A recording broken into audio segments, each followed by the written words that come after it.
वैसे जरूरी नहीं है, लेकिन वीडियो को लाइक या फिर डिसलाइक करने की कोशिश जरूर किया करें। तो जैसे इस मूवी का स्टार्ट होता है, हमें मूवी का मेन कैरेक्टर सियोंग दिखाया जाता है और उसकी बेटी का बर्थडे होता है। इसीलिए सियोंग की मदर उसे कुछ पैसे देती है ताकि वो अपनी बेटी को डिनर पर ले जा सके। लेकिन अब सियोंग को और पैसों की जरूरत होती है, तो इसीलिए वो अपनी मदर का एटीएम कार्ड चुरा लेता है। इसके बाद वो अपनी मदर के सारे पैसे चुरा लेता है और पैसों को वो लगा देता है हॉर्स राइडिंग में, और इस गेम में वो 4 मिलियन वॉन जीत जाता है। अब सियोंग ने एक कंपनी से बहुत सारे पैसे उधार ले रखे थे, तो इसीलिए वही लोग उसके पीछे पड़ जाते हैं। इसके बाद वो सियोंग को पकड़ ही लेते हैं और वो उसे काफी मारते हैं। और जब सियोंग उनके पैसे लुटाने के लिए अपने पॉकेट्स चेक करता है, तो वो देखता है कि उसके पास तो पैसे हैं ही नहीं, यानी वो वाले पैसे जो उसने हॉर्स राइडिंग में जीते थे। और तब उसे याद आता है कि जब वो इन लोगों से बचकर भाग रहा था तो वो एक लड़की से टकरा गया था, तो जरूर उसी लड़की ने ही उसकी जेब काट ली। अब क्योंकि सियोंग के पास पैसे तो होते ही नहीं, तो इसीलिए वो लोग उसे 1 महीने का और टाइम देते हैं जिसमें कि वो उनके पैसे लौटा दे। इसके बाद सियोंग कुछ पैसों का अरेंज करता है और अपनी बेटी को डिनर पर ले जाता है। इसके बाद सियोंग जल्दी से स्टेशन पर पहुंचता है, लेकिन अनलकीली उसकी ट्रेन तो मिस हो गई थी। और जब सियोंग वहां पर बैठकर ट्रेन के आने का वेट कर रहा था कि तभी अचानक से उसके पास एक आदमी आता है, और ये अननोन पर्सन था, यानी सियोंग उसके बारे में कुछ नहीं जानता था। फिर वो अननोन पर्सन सियोंग को कहता है कि मैं तुम्हारे साथ एक गेम खेलना चाहता हूँ। वो सियोंग को कहता है कि अगर तुम इस गेम में जीत गए तो मैं तुम्हें 1 लाख वॉन दूंगा। तब इतने सारे पैसों का सुनकर सियोंग के गेम खेलने के लिए एग्री हो जाता है। इसके बाद सियोंग काफी मार खाने के बाद ये गेम जीत जाता है, यानी वो 1 लाख वॉन हासिल कर लेता है। इसके बाद वो अननोन पर्सन सियोंग को एक कार्ड देता है, ये कहते हुए कि अगर तुम और पैसे जीतना चाहते हो तो इस कार्ड पर जो नंबर लिखा हुआ है उस पर कांटेक्ट करना। इसके बाद सियोंग जब अपने घर जाता है तो उसकी मदर उसे कहती है कि तुम्हारी बेटी अगले साल अपने स्टेप फादर के साथ यूएस में शिफ्ट हो रही है। यहाँ पर हमें ये पता चलता है कि सियोंग की डिवोर्स हो गई है और उसकी वाइफ ने दूसरी शादी भी कर ली है। लेकिन सियोंग कभी भी ये नहीं चाहता था कि उसकी बेटी उससे दूर जाए, लेकिन उसे बहुत सारे पैसे चाहिए होते हैं अपनी बेटी की कस्टडी वापस लेने के लिए, तो इसीलिए सियोंग उस कार्ड वाले नंबर पर कॉल करता है। इसके बाद सियोंग को एक गाड़ी में लाया जाता है जहाँ पर और भी लोग थे, लेकिन फिर उन सारे लोगों को बेहोश कर दिया जाता है। और जब उन सब लोगों की आंख खुलती है तो वो खुद को एक फैसिलिटी में पाते हैं जहाँ टोटल 456 लोग थे, और वो वहाँ पर एज अ प्लेयर थे क्योंकि उन सबको एक यूनिफॉर्म भी पहनाया हुआ था। इस फैसिलिटी का होस्ट यानी लीडर एक आदमी था जो कि फ्रंट मैन था वहाँ पर, और वो सब पर नजर रख रहा था। अब यहाँ पर एक कॉमन चीज थी कि जितने भी लोगों को वहाँ पर लाया गया था उन सब ने कर्जे लिए हुए थे बहुत ज्यादा। सियोंग वहाँ पर प्लेयर नंबर 1 से मिलता है जो कि एक बूढ़ा आदमी था। उस बूढ़े आदमी को ब्रेन ट्यूमर था, यही वजह थी कि वो यहाँ पर आया था क्योंकि उसकी लाइफ तो वैसे भी खत्म ही होने वाली थी। इसके बाद वहाँ पर 2 प्लेयर्स जिनमें लड़की का नाम सैब्यूक और लड़के का नाम जेंग होता है, उनके बीच फाइट होती है। अब यहाँ पर सैब्यूक वही लड़की थी जो सियोंग के पैसे लेकर भाग गई थी, यानी उसी ने उसकी जेब काटी थी। सियोंग तो उसे देखते ही पहचान लेता है, इसीलिए वो अपने पैसे मांगने के लिए उसके पास जाता है। तभी वहाँ पर कुछ गार्ड्स आ जाते हैं जिन्होंने पिंक कलर का यूनिफॉर्म पहना था और उनके फेस अच्छी तरह से कवर्ड थे। गार्ड्स उन सभी प्लेयर्स को बताते हैं कि तुम्हें यहाँ पर टोटल 6 गेम्स खेलनी होंगी और जो इस गेम का विनर होगा उसे बहुत सारे पैसे मिलेंगे। इसके बाद उन सबसे एक कॉन्ट्रैक्ट पर साइन करवाया जाता है, और इस कॉन्ट्रैक्ट के 3 मेन रूल्स थे। पहला रूल ये कि कोई भी प्लेयर अपनी मर्जी से गेम को छोड़कर नहीं जा सकता। दूसरा रूल ये होता है कि जो भी प्लेयर खेलने से मना करेगा तो उस प्लेयर को एलिमिनेट कर दिया जाएगा, और उनके मुताबिक एलिमिनेट का मतलब क्या था ये तो हम आगे ही जानेंगे। गेम का तीसरा रूल ये था कि अगर मेजोरिटी इस गेम को खेलना नहीं चाहती तो वो इस गेम को छोड़कर जा सकते हैं। इसके बाद उन सबको गेम के लिए ले जाया जाता है। अब यहाँ पर सियोंग अपने क्लासमेट सैंगवू से भी मिलता है जो कि उसे बचपन से जानता था। सियोंग उसे वहाँ पर देखकर काफी हैरान होता है क्योंकि वो तो किसी बिजनेस के लिए आउट ऑफ कंट्री चला गया था। अब पहले गेम के लिए वहाँ पर एक काफी बड़ी डॉल थी, और इस गेम का रूल काफी सिंपल था, और वो ये था कि डॉल जब भी गाना गाएगी उन सबको आगे बढ़ना है, और जैसे ही वो गाना गाना बंद करेगी तो उन सबको रुक जाना है और मूव नहीं करना है, और अगर कोई हिल गया तो उसे एलिमिनेट कर दिया जाएगा। अब स्टार्टिंग में तो ये सब कुछ उन्हें किसी प्रैंक की तरह लग रहा था, लेकिन जब एक लड़का हिल जाता है तो उसे शूट करके मार दिया जाता है, और यही होता है एलिमिनेट का मतलब, यानी उन्हें मार दिया जाएगा। अब ये देखकर वो सारे लोग काफी घबरा जाते हैं, और उन्हें पता चल चुका था कि वो खतरे में है, इसीलिए लोग डरते हुए पैनिक करते हुए इधर उधर भागने लगते हैं।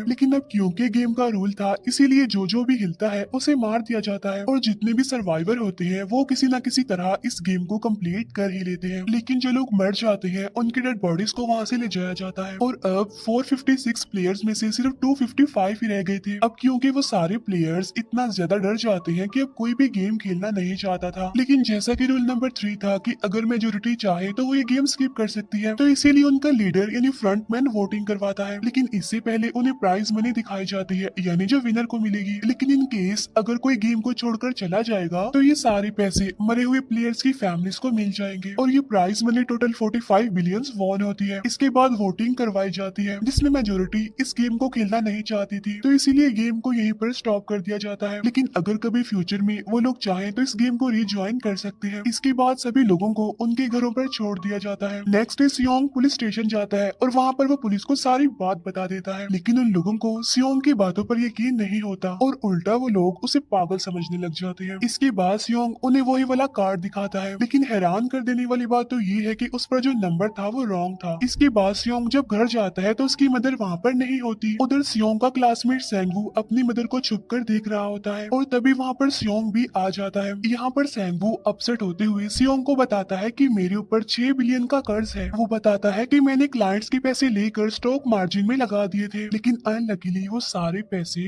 डूब गए। और तभी सियोंग के पास हॉस्पिटल से कॉल आती है। सियोंग की मदर का पाँव काफी इंजर्ड था, लेकिन डायबिटीज का ट्रीटमेंट ना होने की वजह से उनकी चोट और ज्यादा बढ़ गई। तब डॉक्टर सियोंग को बताते हैं कि तुम्हारी मदर का ट्रीटमेंट हो सकता है, लेकिन इसके लिए हमें इनका पाँव काटना होगा। लेकिन इस ऑपरेशन में बहुत सारे पैसे लगने वाले थे। लेकिन जाहिर सी बात है सियोंग के पास इतने पैसे तो होते नहीं। इवन उसने तो अपनी मदर के इंश्योरेंस के पैसे भी उड़ा दिए थे। तब इसीलिए सियोंग पैसे मांगने के लिए अपनी वाइफ के पास जाता है, लेकिन उसकी वाइफ उसे पैसे देने से इनकार कर देती है। फिर उसकी वाइफ अपने हस्बैंड को बताती है कि सियोंग आया था पैसे मांगने के लिए और तभी उसका हस्बैंड सियोंग को पैसे देने आता है। साथ साथ उसे ये भी कहता है कि मेरी फैमिली से दूर रहो। लेकिन सियोंग उसे मारने लगता है और तभी उसकी बेटी भी वहाँ पर आ जाती है। इसके बाद सियोंग का एक फ्रेंड अपने बॉस के पास पैसे मांगने जाता है, लेकिन उसका बॉस उसे पैसे देने से मना कर देता है, तो इसीलिए उन दोनों के बीच फाइट होने लगती है। इस फाइट के दौरान उसके बॉस का हाथ मशीन में आ जाता है, तो मौके का फायदा उठाकर सियोंग का फ्रेंड पैसे लेकर वहाँ से भाग जाता है। फिर इसके बाद सियोंग का फ्रेंड अपने घर आकर अपनी वाइफ को कहता है कि पहली फ्लाइट लो और जाओ यहाँ से। इसके बाद सईब्यूक एक एजेंट से मिलती है क्योंकि उसने अपनी मदर को नॉर्थ एरिया से साउथ एरिया में लाना था। सईब्यूक वही लड़की जिसने सियोंग की जेब काटी थी, लेकिन यहाँ अपनी मदर को लाने के लिए सईब्यूक को बहुत सारे पैसों की जरूरत थी। अब सईब्यूक का एक छोटा भाई भी होता है जिससे उसने प्रॉमिस किया होता है कि मैं मदर को जरूर ले आऊंगी। इसके बाद हमें एक ऑफिसर दिखाया जाता है और इस ऑफिसर का भाई कुछ टाइम से मिसिंग था, इसीलिए वो ऑफिसर अपने भाई के घर जाता है, जहाँ उसे पता चलता है कि उसका भाई तो पिछले कुछ दिनों से अपने घर पर भी नहीं आया। और जब वो ऑफिसर घर को चेक कर रहा होता है तो उसे एक कार्ड मिलता है वहाँ पर, और इस ऑफिसर ने सेम ऐसा ही कार्ड पुलिस स्टेशन में सियोंग के पास भी देखा था, तो इसीलिए वो ऑफिसर सियोंग के पास जाकर उससे इस बारे में पूछता है, लेकिन सियोंग उसे कुछ नहीं बताता। इसके बाद सियोंग जब अपने घर जाता है तो उसे वो कार्ड दोबारा मिल जाता है वहाँ पर। अब सियोंग डिसाइड करता है कि वो दोबारा से उस गेम को ज्वाइन करेगा, इसीलिए सभी प्लेयर्स को एक शिप के पास ले जाया जाता है। इधर ही वो ऑफिसर भी गाड़ियों का पीछा करते हुए उस शिप तक आ जाता है। वो एक गार्ड को मारकर उसे पानी में फेंक देता है। इसके बाद उन सभी प्लेयर्स को एक आइलैंड पर मौजूद फैसिलिटी में लाया जाता है। अब यहाँ पर उन्हें जरा भी अंदाजा नहीं था कि अगला गेम कौन सा होगा और उसे कैसे खेला जाएगा। इसके बाद वो लोग अपनी अलग अलग टीम्स बना लेते हैं। रात को सईब्यूक और उसकी फीमेल फ्रेंड वॉशरूम जाते हैं। यहाँ पर सईब्यूक गार्ड्स की नजरों से बचते हुए उस फैसिलिटी को एक्सप्लोर करने लगती है। तभी वो देखती है कि गार्ड्स बड़े बड़े बर्तनों में कुछ बना रहे हैं,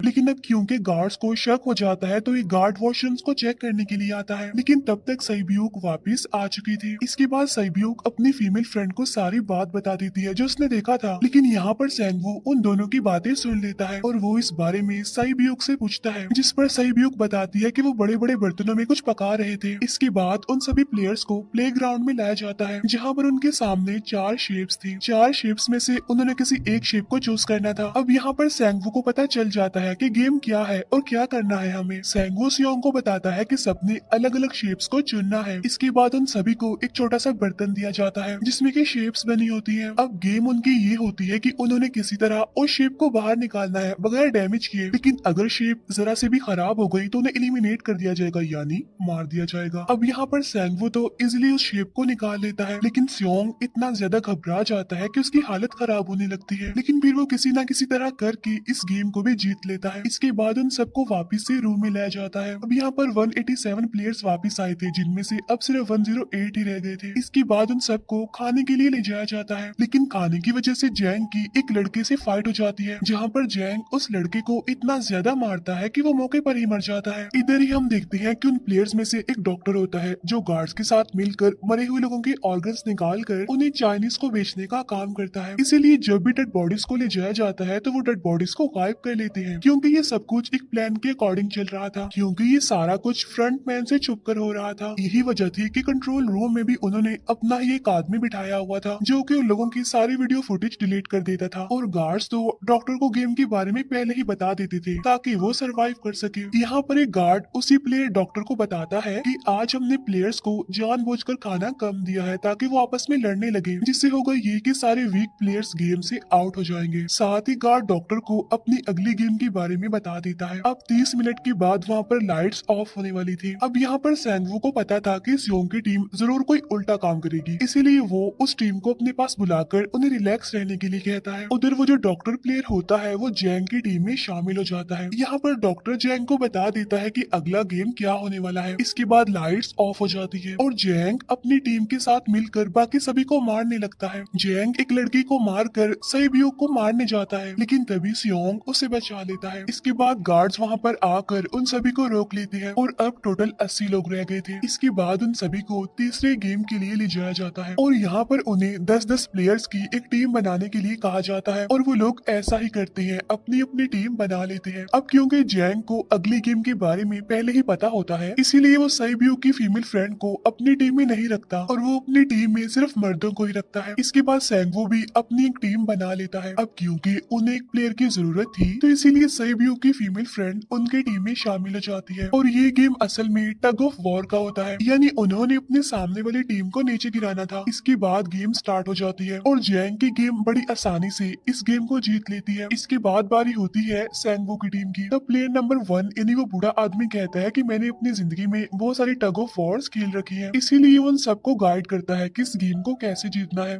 तो इसीलिए वो लोग किसी न किसी तरह करके इस गेम को जीत जाते हैं। फिर दिखाया जाता है कि 30 मिनट के बाद दोबारा से लाइट्स ऑफ हो जाएंगी, जिस पर सेंगवू उन सबको कहता है कि रेडी रहना। तो इसीलिए वो डिसाइड करते हैं कि एक एक करके हम पहरा देंगे। अब जैंग की टीम में एक से बढ़कर एक चालाक प्लेयर था, तो इसीलिए जैंग को डर होता है कि कहीं उसकी टीम उसे ही साइड पर ना लगा दे, यानी उसे ही अपने रास्ते से ना हटा दे। दूसरी तरफ डॉक्टर और गार्ड्स मिलकर डेड बॉडी की ऑर्गन्स निकाल रहे होते हैं और इन ऑर्गन्स को डिलीवर करने जाना था गार्ड नंबर 28 एंड 29। तब वो सभी एक डेड बॉडी के बारे में बातें करने लगती हैं जिसकी सिर्फ एक किडनी थी और वो उसे ज़ॉम्बी कह रहे थे। अब यहाँ पर जो गार्ड नंबर 29 था, यानी जिसने वो ऑर्गन्स डिलीवर करने जाने थे, वो कोई और नहीं बल्कि वो ऑफिसर था जो गार्ड के बेस में वहाँ पर आया था, और ये सब बातें सुनकर उसे शक होता है कि शायद ये लोग मेरे भाई की बात कर रहे हैं क्योंकि उसकी भी एक ही किडनी थी। इसके बाद नंबर 28 और 29 यानी वो ऑफिसर ऑर्गन को डिलीवर करने के लिए चले जाते हैं। रास्ते में वो ऑफिसर नोटिस करता है कि टनल में तो बॉम्ब लगा हुआ है। तब नंबर 28 उसे बताता है कि जब हम यहाँ से बाहर निकलेंगे तो इस जगह को ब्लास्ट कर दिया जाएगा। अब यहाँ पर वो ऑफिसर नंबर 28 से और इन्फॉर्मेशन लेने की कोशिश करता है, इसीलिए नंबर 28 को उस पर डाउट होने लगता है, इसीलिए वो उस ऑफिसर को अपना फेस दिखाने के लिए कहता है। अब यहाँ पर वो ऑफिसर अपना फेस भी दिखा देता है, साथ साथ वो नंबर 28 पर गन पॉइंट भी कर देता है। साथ साथ वो ऑफिसर उससे एक किडनी वाली आदमी के बारे में पूछता है कि वो कौन है जिसे तुम ज़ॉम्बी कहते थे, जिस पर वो नंबर 28 उससे कहता है कि वो तो एक लड़की थी। अब यहाँ पर नंबर 28 उस ऑफिसर को कहता है कि तुम लीडर के रूम में जाकर सारी इंफॉर्मेशन देख सकते हो, वहाँ पर सबका डाटा है। ये जानने के बाद वो ऑफिसर नंबर 28 को मार डालता है। उधर वो डॉक्टर गार्ड से अगली गेम के बारे में पूछता है, लेकिन इस बार गार्ड्स को भी अगली गेम के बारे में पता नहीं होता। तब इसीलिए डॉक्टर को गुस्सा आ जाता है और वो एक गार्ड को पकड़ लेता है और उनकी फाइट होने लगती है। इसी फाइट में डॉक्टर उस गार्ड को मार कर वहाँ से भाग जाता है। इसके बाद एक गार्ड भी उसका पीछा करता है और वो दोनों प्ले ग्राउंड में आ जाते हैं। यहाँ पर गार्ड डॉक्टर को अपनी बातों में फंसा कर उसे मारने वाला होता है, लेकिन तभी लीडर यानी फ्रंटमैन आकर उसे मार डालता है और बाद में वो उस डॉक्टर को भी मार डालते हैं। साथ साथ इन्हें वहीं पर नंबर 28 की डेड बॉडी भी मिल जाती है, जिससे इन्हें ये पता चल जाता है कि फैसिलिटी में कोई घुस गया है। उधर वो ऑफिसर लीडर यानी फ्रंटमैन के रूम तक पहुंच जाता है, तो वो चेक करते करते एक ऐसे रूम में जाता है जहाँ पर सबके रिकॉर्ड्स थे, और जब वो ऑफिसर रिकॉर्ड चेक कर रहा होता है तो उसे सभी विनर्स की एक लिस्ट मिलती है, जिसमें उसके भाई का भी नाम था, यानी वो भी कभी विनर था। उधर सभी प्लेयर्स को फोर्थ गेम के लिए ले जाया जाता है, जहाँ पर उन सबको अपना अपना पार्टनर चुनने के लिए कहा जाता है, और वो प्लेयर्स करते भी ऐसा ही है, अपना अपना पार्टनर चुन लेते हैं। सहयोग की फीमेल फ्रेंड भी अपना पार्टनर ढूंढने की कोशिश करती है, लेकिन कोई भी उसका पार्टनर बनने को तैयार ही नहीं था। इसके बाद सभी प्लेयर्स को 10-10 मार्बल्स दिए जाते हैं। असल में ये गेम ऐसी होती है कि एक प्लेयर को अपने पार्टनर से सारे मार्बल्स लेने होते हैं बगैर कोई जोर जबरदस्ती किए, और जो दूसरा पर्सन होगा यानी जिसके पास मार्बल्स नहीं होंगे उसे मार दिया जाएगा। फिर सैंगवू और सियोंग का फ्रेंड ऑड और इवन का गेम खेलते हैं, जिसमें कि उन्होंने गेस करना था कि सामने वाले के हाथ में कितने मार्बल्स हैं। अब यहाँ पर सियोंग का फ्रेंड सैंगवू के सारे मार्बल्स जीत जाता है, जिसकी वजह से लास्ट में सैंगवू के पास सिर्फ एक ही मार्बल बचता है। अब क्योंकि सैंगवू को पता चल चुका था कि अब वो बच नहीं पाएगा, इसीलिए वो सियोंग के फ्रेंड को अपनी बातों में फंसा कर उसे ये यकीन दिलाता है कि अगर हम में से कोई भी हार गया तो हारे हुए लोगों का मैच दोबारा करवाया जाएगा। अब यहाँ पर सैंगवू धोखे से सियोंग के फ्रेंड के सारे मार्बल्स चेंज कर देता है। इसके बाद सैंगवू मार्बल्स लेकर गार्ड को दे देता है और वहाँ से बाहर चला जाता है, और जब सियोंग का फ्रेंड मार्बल्स चेक करता है तो वहाँ पर पत्थर होते हैं। उधर प्लेयर नंबर 1 यानी उस बूढ़े आदमी की हालत खराब हो रही थी, इसीलिए वो तो इधर उधर घूम रहा था, लेकिन सियोंग किसी तरह उसे खेलने के लिए एग्री कर लेता है। अब यहाँ पर वो दोनों यानी वो बूढ़ा आदमी और सियोंग भी इवन आउट खेलते हैं। अब इनमें से वो बूढ़ा आदमी सियोंग के सारे मार्बल्स जीत जाता है, लेकिन लास्ट राउंड में वो बूढ़ा आदमी भूल जाता है कि उसने क्या चूज किया था, तो यहाँ पर सियोंग उसी बातों में फंसा कर उसके सारे मार्बल्स ले लेता है। लेकिन यकीन मानिए कि वो बूढ़ा आदमी काफी चालाक था, उसने एक मार्बल अपने पास ही रखा हुआ था और वो दोबारा से इधर उधर घूमने लगता है। अब यहाँ पर सियोंग उसे रिक्वेस्ट करता है कि प्लीज मेरे साथ एक और गेम खेलो ना। तब यहाँ पर वो बूढ़ा आदमी कहता है कि मुझे पता है कि तुमने सारे मार्बल्स धोखे से लिए हैं मुझसे। वो कहता है कि मुझे सब पता था, बस मैं पागल बनने की एक्टिंग कर रहा था।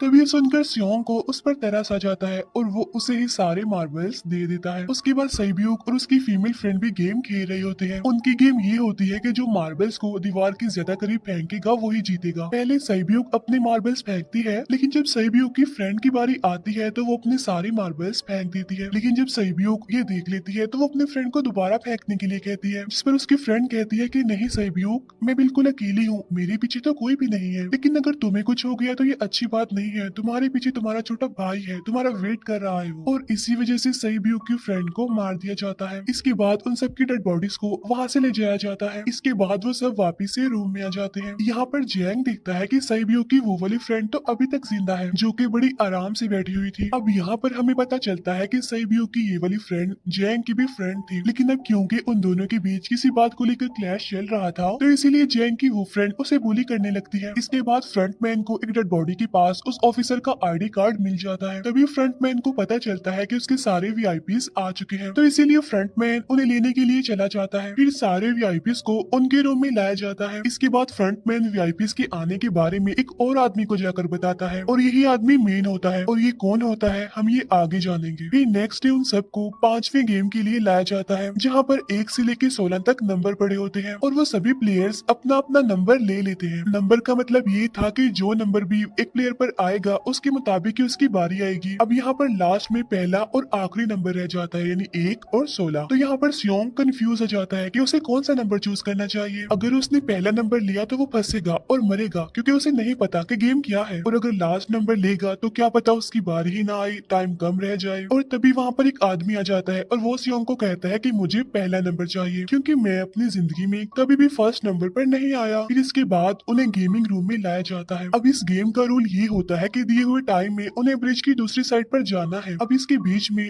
दो तरह के ग्लास लगे होते हैं, एक तो होता है आम ग्लास और एक होता है टेम्पर्ड ग्लास। आम ग्लास पर पाँव रखते ही वो टूट जाएगा और वो लोग नीचे गिर जाएंगे। इसके बाद गेम स्टार्ट हो जाता है और वो लोग एक एक करके मरने लगते हैं। फिर एक टाइम ऐसा आता है जब जैंग सबके सामने होता है और वो आगे ही नहीं बढ़ रहा होता। अब उनके पास एक ही रास्ता था, या तो वो आगे जाए या सारे ही मर जाएं। और तभी जैंग के सामने उसकी वही फ्रेंड आ जाती है जो उसे बुली कर रही थी, और वो जैंग को कहती है कि मैंने तुम्हें कहा था कि जिस दिन तुमने मुझे धोखा दिया मैं तुम्हें मार दूंगी। इसके बाद वो जैंग को पकड़ लेती है और उसे लेकर नीचे कूद जाती है, जिसकी वजह से उन दोनों की मौत हो जाती है। अब वहाँ पर एक आदमी था जो कि ग्लास कंपनी में काम करता था और उसे पता था कि टेम्पर्ड ग्लास कौन सा है, लेकिन जब फ्रंट मैन को इस बात का पता चल जाता है तो वो लाइट्स ऑफ करवा देता है ताकि वो ग्लास को पहचान ही ना पाए। अब लास्ट में एक ही स्टेप बचता है और उनके पास तो टाइम ही नहीं था, इसीलिए सेंगवू उस आदमी को धक्का दे देता है। तो यहाँ पर सेंगवू, सियोंग और सैब्यूक ब्रिज को पार कर लेते हैं, लेकिन ग्लास टूटने की वजह से उन्हें काफी चोट लग जाती है, खास तौर पर सैब्यूक को।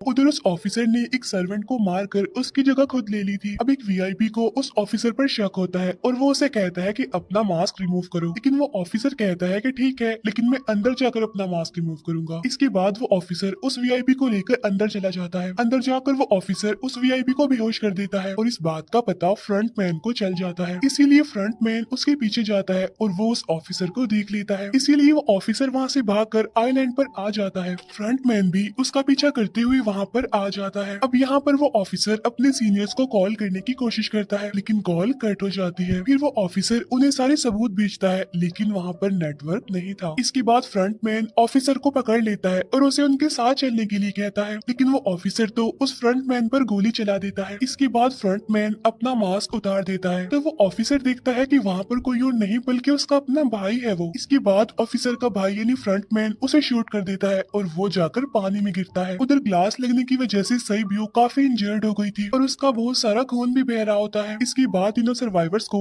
डिनर के लिए ले जाया जाता है और उनके पास एक एक नाइफ भी रख दिया जाता है, मतलब रात में उन तीनों में से कोई भी एक दूसरे को मार देगा। तभी सियोंग नोटिस करता है कि सैब्यूक की हालत काफी खराब है, इसीलिए वो सैब्यूक को कहता है कि फिक्र मत करो, हम दोनों साथ हैं और इस गेम में हम दोनों मिलकर सेंगवू को हरा देंगे। इसके बाद हम दोनों यहाँ से बाहर निकल जाएंगे और पैसों को आधा आधा डिवाइड कर लेंगे। सैब्यूक उसे बताती है कि मेरा एक छोटा भाई है जिसे मैं ऑर्फनेज में छोड़कर आई हूँ, और अगर हम दोनों में से कोई भी जिंदा बचकर बाहर जाएगा तो उसे उन दोनों की फैमिलीज का ख्याल रखना होगा। अब सैब्यूक की हालत काफी खराब थी, उसे डॉक्टर की जरूरत थी, इसीलिए सियोंग कोई मदद लाने के लिए जाता है, लेकिन जब तक वो वापस आता है तब तक सेंगवू सैब्यूक को मार चुका था। फिर नेक्स्ट डे उन दोनों को गेम नंबर 6 यानी लास्ट गेम के लिए ले जाया जाता है। गेम का रूल बड़ा ही सिंपल था कि मार दो या मर जाओ, और इस गेम का नाम होता है स्क्विड गेम। इसके बाद गेम स्टार्ट हो जाती है और उन दोनों के बीच काफी फाइट होती है, लेकिन लास्ट में सेंगवू की हालत खराब होने लगती है। तभी सियोंग कहता है कि मैं इस गेम को रोकना चाहता हूँ, और तभी सियोंग सेंगवू को उसके साथ चलने के लिए कहता है, लेकिन सेंगवू तो अपने आप को ही मार डालता है, जिसकी वजह से सियोंग गेम जीत जाता है। फिर फ्रंट मैन सियोंग को कहता है कि तुम बहुत अच्छा खेले, लेकिन मुझे इसकी उम्मीद नहीं थी। इसके बाद सियोंग को उसके घर पर छोड़ दिया जाता है और उसके पास एक एटीएम कार्ड भी था, और जब सियोंग उस एटीएम कार्ड को जाकर चेक करता है तो वो दिखता है कि सारे पैसे उसके अकाउंट में भेज दिए जाते हैं। इसके बाद सियोंग अपने घर जाता है, लेकिन तब तक उसकी मदर की डेथ हो जाती है। इसके बाद हमें एक साल बाद का सीन दिखाया जाता है, जहाँ पर हम देखते हैं कि सियोंग की हालत काफी खराब हो गई है, यानी वो अब काफी नशा करने लग गया है और उसने अब तक उन पैसों को हाथ तक नहीं लगाया। एक दिन एक फूल बेचने वाली औरत सियोंग के पास आती है और वो उसे सेम वैसा ही कार्ड देती है जिसमें एक एड्रेस लिखा हुआ था, और फिर सियोंग उस एड्रेस पर जाता है जहाँ पर उसे पता चलता है कि ये सारा किया धरा किसी और का नहीं बल्कि उस बूढ़े का है, प्लेयर नंबर 1 का, और वो अभी भी जिंदा है। यहाँ पर वो बूढ़ा आदमी सियोंग को बताता है कि मैं अपनी लाइफ से बोर हो चुका था और ये सारी गेम मैंने अपने क्लाइंट्स के साथ मिलकर बनाई ताकि मैं लोगों को मरता हुआ देखकर एंजॉय कर सकूं, लेकिन हाँ, हमने किसी को मजबूर नहीं किया था ऐसा करने के लिए, और मैंने गेम में इसीलिए पार्टिसिपेट किया क्योंकि गेम देखने से ज्यादा उसे खेलने में मजा आता है। वो कहता है जो पैसे तुम्हारे पास है वो मेरे ही हैं, और ये कहते ही उस बूढ़े आदमी की मौत हो जाती है। इसके बाद सियोंग सैब्यूक के छोटे भाई के पास जाता है और उसे लेकर वो जाता है सेंगवू की मदर के पास, और वो सेंगवू की मदर को कहता है कि इस बच्चे का ख्याल रखना, साथ साथ वो उसे एक बैग भी देता है जिसमें बहुत सारे पैसे होते हैं। इसके बाद सियोंग स्टेशन पर जाता है जहाँ पर उसे वही अननोन पर्सन मिलता है जो कि उसे मूवी के स्टार्ट में भी मिला था। यहाँ पर सियोंग उसका पीछा भी करता है, लेकिन तब तक वो भाग चुका था। फिर सियोंग उस कार्ड वाले नंबर पर कॉल करता है और वो पूछता है कि तुम लोग कौन हो और लोगों के साथ ऐसा क्यों कर रहे हो, क्यों खेल रहे हो लोगों की जिंदगी से। लेकिन आगे से उसे रिस्पॉन्स आता है कि सियोंग, अगर तुमने जिंदा बचना है तो प्लेन में चढ़ जाओ। और इसी के साथ ही मूवी यहीं पर एंड हो जाती है। Thank you for watching.